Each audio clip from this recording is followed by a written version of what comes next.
Greetings, brothers and sisters. Happy Wednesday evening. I hope everyone is doing well. We're here in a snow-covered Cookeville this morning. I think we got about an inch of snow. I think it's pretty much lighting up this morning. So just a little bit. It's going to be getting cold. Hope everybody is doing well. Today I wanted to talk about being poor in spirit.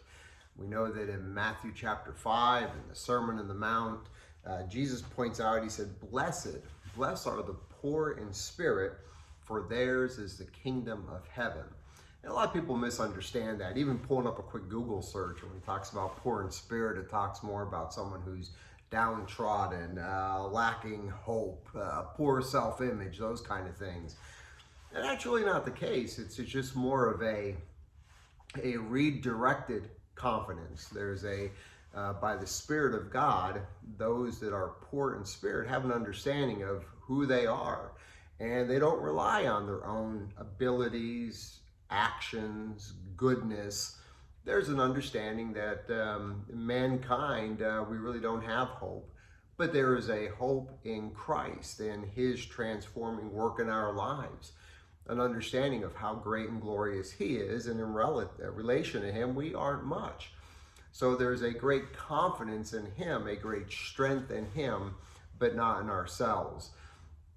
And because of that poorness of spirit, we kind of redirect our actions. So someone who is poor in spirit, it's not just a humble attitude, like, hey, you did a good job today, Scott. Oh, shucks, it was nothing. It's not just a humble attitude. It's really just seeing our lives as, and our comforts and our interests as less important, and the things of God most important. So we tend to redirect them. So someone poor in spirit, their life looks a lot different than someone who is not. And I really believe it's a revelation. It's the Spirit of God that can do this. It's not something we can conjure up on our own. And it's certainly something that we want to desire and seek from the Lord, so that we could be poor in spirit. Now, there's a good example of this, I think, in the book of Luke. Luke chapter 18, verse 9. It's a familiar passage. I want to read it. Luke 18, verse 9. And it says that he also told this parable to some people who trusted in themselves that they were righteous and viewed others with contempt. So this is the group he's speaking to. This is more of a Pharisaical kind of crowd.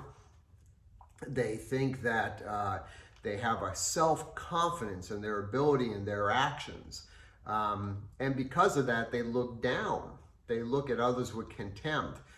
And boy, we got to watch this. This is not a good attitude. And it can be very prevalent in the church, because after all, church people got it together.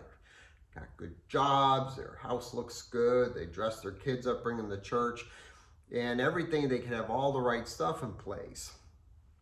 But Jesus speaks to these people that are, that again, they trusted in what they've done. They trusted in themselves, not in God. And it ruins relationships. So he gives this example, verse 10. He says, 2 men went up into the temple to pray. One was a Pharisee and the other a tax collector. The Pharisee stood and was praying to himself. God, I thank you that I'm not like other people, swindlers, unjust, adulterers, or even like this tax collector. I fast twice a week. I pay tithes of all that I get. But the tax collector, standing some distance away, was unwilling to even lift his eyes, to heaven, but was beating his breast, saying, God, be merciful to me, a sinner. I tell you, this man went to his house justified rather than the other. For everyone who exalts himself will be humbled, but he who humbles himself will be exalted. Very interesting. So this Pharisee, he had it together. His actions were certainly more righteous than this tax collector. But the Pharisee kind of took a lot of pride, I guess you would say, in what he had done, and felt justified. He was justified in his presence towards God because of what he had done. The tax collector, on the other hand, felt unjustified, unworthy. He relied on God's grace. So their actions were very different. The Pharisee had a better lifestyle for sure. The tax collector did not. But it was more than that. It wasn't just that. I think that, if the tax collector had done well, it was because of that attitude, that heart he had, that he had he had a poorness of spirit, and that no matter what his actions were, his spirit was right with the Lord. And that's what's important. And it's interesting that Jesus said that he went to his house justified. He was right. He was in the right before God, even though his actions were not. His heart was right. And it wasn't just being poor in spirit isn't just an episode. Well, I had a time of contriteness before God, and it was a great time back then, 5 years ago. No, this is a lifestyle. This is an attitude that is pervasive throughout your whole lifetime.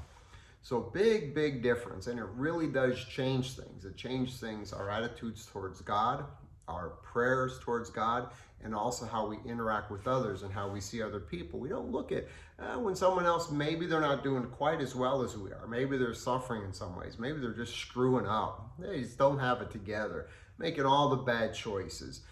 And you've got friends, relatives, church members, people around you that do these things. But you don't look at them with contempt if you're poor in spirit, because you understand how merciful God is and how much you need him. It really does change people's lives. I think I'm running short on time, so I'm probably going to pick this subject up next time.